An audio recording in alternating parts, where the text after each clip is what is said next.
You think you're looking at the chart, but the chart is looking straight back at you. Every candle, every tiny tick, every hesitation in your hand is telling a story you didn't know you were still carrying. You open a position, confident for 3 seconds, and then something invisible pulls you back. Your breathing changes, your body tenses, your mind tries to predict, to protect, to control. But here's the part most traders never realize. The trade you think you're making is rarely made by the person you are today. It's made by the beliefs you've been dragging with you for years. Beliefs you didn't choose. Beliefs you didn't question. Beliefs that whisper the same lines every time risk appears. Don't lose again. Don't repeat the past. Don't prove them right. You see, the market isn't punishing you. It isn't testing you. It isn't judging you. The market is neutral, silent, indifferent. But your mind isn't. Your mind interprets every flicker of price through the lens of the stories you haven't healed yet, and that's why two traders can look at the same chart and see two different worlds. But what if the belief running your trades isn't even yours? Let's go back to the real moment everything begins. Not on the chart, but inside you. You weren't born afraid of a red candle. You weren't born doubting yourself, second-guessing every decision, or hesitating at the exact moment you needed to act. Those reactions were learned, inherited, collected from years of experiences that had nothing to do with trading, but now show up every time you try to take a simple position. Picture this. You're at your desk. The setup is clean. One of those rare moments where the market feels aligned. You've studied this pattern. You've back-tested it. You know the rules. Your cursor hovers over the buy button. Your breathing slows, your reasoning is clear, and then a tiny tightening in your chest, a whisper, a doubt, a flash of something you can't name. Your finger pauses, 1 second, 2. By the time you enter, the candle has already moved, and suddenly it feels like you're chasing. If you've ever lived this moment, you probably blamed your strategy, or the volatility, or the timing. But what if that hesitation wasn't about the trade at all? What if you weren't reacting to the chart? You were reacting to a memory, because that's how belief works, according to the psychology Mark Douglas described. A belief is not an idea. It's not a thought. It's energy, active, alive, waiting for the right situation to express itself. And trading is the perfect environment for old beliefs to wake up. Every past failure, every time you felt judged, every moment you weren't allowed to make mistakes, every time you equated being wrong with being unworthy, all of it gets projected onto the chart. The moment risk appears.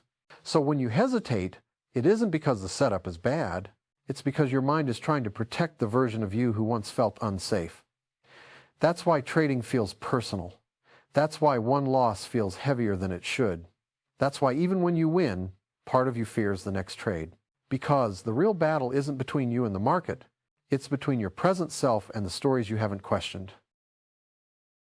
There's a moment in every trader's journey when the chart becomes something more than price. It becomes a battlefield. Not between you and the market, but between you and the beliefs you've carried for years. Let's walk into that battlefield, because until you see what's actually fighting you, you'll keep swinging at shadows. Mark Douglas said something most traders never truly absorb. Beliefs are energy, and active beliefs demand expression. That means the moment a candle moves against you, the belief that I can't be wrong, or mistakes are dangerous, or loss means I failed, rushes to the surface and takes over the controls. Think about the last time you moved your stop loss. You didn't plan to, you didn't want to, but the impulse felt automatic, didn't it? Because that decision wasn't made by logic, it was made by an old belief. One formed long before you ever looked at a chart. A belief that losing equals pain. A belief that being wrong equals being judged. A belief that you must defend yourself, even against neutral information.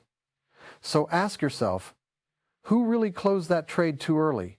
You, or the belief that was desperate to avoid pain? Douglas wrote, "The market doesn't generate happy or painful information. That comes from you." When a candle drops, the market is not threatening you. It's not speaking to you. It's not judging your skill or your worth. but your mind assigns meaning instantly. A red candle isn't just a red candle. It's a reminder of a loss from last week, or a memory of someone telling you you'd never succeed, or the fear of becoming the version of yourself you promised you'd never be again. Your perception narrows, your breathing tightens, your body prepares for impact, and in that state, you stop seeing what the market is doing and start seeing what you're afraid it might do. You hesitate, you overreact, you chase certainty, even when you know certainty doesn't exist. This emotional loop is so fast, so familiar, you don't even notice it happening, but your account does. Every trader has a moment burned into them. The big loss, the blown account, the humiliating mistake. And because beliefs are built from experiences, your mind begins to project that pain forward onto every new trade. A clean setup becomes suspicious. A normal pullback becomes a threat. A neutral candle becomes a warning sign. Not because of the chart, but because your past hasn't been resolved. You're not responding to what's happening, you're responding to what did happen. And this is why two traders can look at the same chart and take opposite actions. One sees opportunity, one sees danger. The chart didn't change. The belief did. And here's the truth, traders avoid. You're not fighting the market, you're fighting the version of yourself that refuses to let go of the past. This conflict cuts deeper than emotions. It goes straight to identity.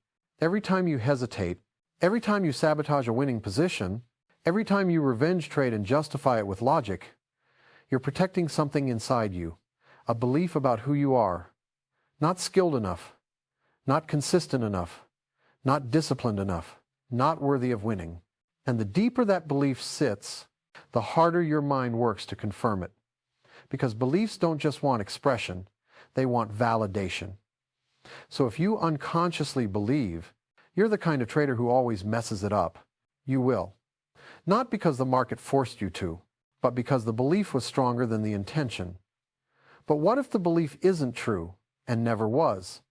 If beliefs shape perception, and perception shapes every trade, then the market was never your enemy. It was your mirror. There's a point in every trader's journey when the noise finally breaks, and something quieter, something truer, begins to surface. It usually happens after enough frustration, enough confusion, enough nights staring at the ceiling wondering, why do I keep doing this to myself? And then a realization begins to form. A realization Mark Douglas dedicated his entire philosophy to. The market has never been your opponent. It has only ever been your mirror. Think about what that means. Every time you felt fear, the market didn't create it. Every time you felt anger, the market didn't provoke it. Every time you spiraled into revenge, overtrading, or self-doubt, the market wasn't doing anything to you. It was neutral, silent, unmoved. You were the one bringing meaning into every tick, like shouting into a canyon, and hearing your own voice echo back as if it came from somewhere else. A chart isn't capable of caring whether you win or lose. It doesn't punish you for mistakes. It doesn't reward you for discipline. It simply reflects the consequences of your behavior and the beliefs that shaped it. If you enter with fear, you'll interpret every movement as danger. If you enter with hope, you'll see opportunity where none exists. If you enter with clarity, you'll see nothing but information. The chart didn't change. Your internal state did. And that internal state is built from your beliefs. So the question isn't, what is the market doing? The real question is, what am I projecting onto it? Douglas said it plainly. The market doesn't generate positive or negative information. It's your beliefs that assign meaning. A small pullback is either a threat or a normal fluctuation. A big candle is either a warning or a gift. A sideways range is either suffocating or peaceful, all depending on the story playing in your mind. Imagine two traders watching the same wick. One sees danger, the other sees opportunity. Same data, different belief filters. That's how powerful belief energy is. It shapes your perception before you even realize it's happening. Here's the moment of revelation, the kind of moment that changes how you trade forever. When you realize the market has never once betrayed you because it never made you a promise. It didn't promise certainty. It didn't promise comfort. It didn't promise fairness. The only promises you ever felt came from your beliefs. The fear of losing, the obsession with being right, the desperation to control what can't be controlled. Those promises weren't made by the chart. They were made by your past, and the market simply reflected them back to you. This is why trading feels emotional, why you sometimes panic even when the setup is correct, why you sometimes sabotage yourself even when you know better. You're not reacting to price. You're reacting to the beliefs that price awakens. The power of this revelation isn't in knowing it intellectually. It's in feeling it. Because once you finally see the mirror for what it is, once you see that every reaction, every fear, every impulsive decision is a reflection of an inner story, you stop fighting the market and you start understanding yourself. And when that happens, a strange calm emerges. Not because the market changed, but because the mirror became clear. And once the mirror is clear, you can finally begin rewriting the story behind it. You've seen the mirror. Now it's time to learn how to change the reflection. Awareness is the turning point. But transformation, real transformation, begins with something deeper. Rewriting the story that has been shaping every trade you've ever taken. Because once you've seen the market as a mirror, you can't unsee it. You realize the problem was never volatility, never the setup, never the candle that faked you out. The real challenge has always been the invisible story, playing beneath your decisions. But here's the part most traders overlook. You don't get rid of old beliefs by fighting them. You replace them by creating new ones strong enough to guide your perception. This is where your internal architecture becomes your true edge. Let's walk through it, slowly, intentionally. Before you can rewrite a story, you need to create a moment where the old one doesn't instantly take over. That moment is the pause. Not long, not dramatic, just a breath before the impulse. When you feel the familiar rush, the urge to close early, to chase, to over-leverage, to prove something. Stop. One breath in, one breath out. That pause is you interrupting years of conditioned belief energy. Mark Douglas called this the foundation of mental clarity, the ability to observe the market without your past defining it. Because if you can pause, you can choose. Beliefs lose power the moment they're identified. When you hesitate, say, even quietly in your mind, this isn't fear of the market, this is fear of repeating the past. When you chase a trade, this is an opportunity. This is the belief that I need to win now to feel safe. When you break your rules, this isn't spontaneity. It's the need to avoid feeling wrong. Giving language to the story disarms it. It separates you from the belief. Instead of being the belief, you become the observer of it. And once you observe it, you can change it. Douglas taught that beliefs can be deactivated, not destroyed, by replacing them with structures that align with reality. The most powerful replacement belief in trading is simple. Anything can happen, not as a cliche, not as a motivational line, but as a functional operating system. When anything can happen becomes your core belief, you stop expecting certainty. You stop fearing every move. You stop taking market behavior personally. Probability becomes your anchor. Risk becomes neutral. One trade becomes just one trade. Imagine how different your actions would feel if your internal story shifted from, I can't afford to be wrong, to, I don't need to know what happens next. Or, my job is not prediction, my job is execution. This is the foundation of consistency, not discipline forced through willpower, but discipline emerging from clarity. Because once the belief shifts, the behavior follows naturally. Beliefs aren't rewritten in your head, they're rewritten through repetition. Every time you follow your plan, even with discomfort, you strengthen the new belief.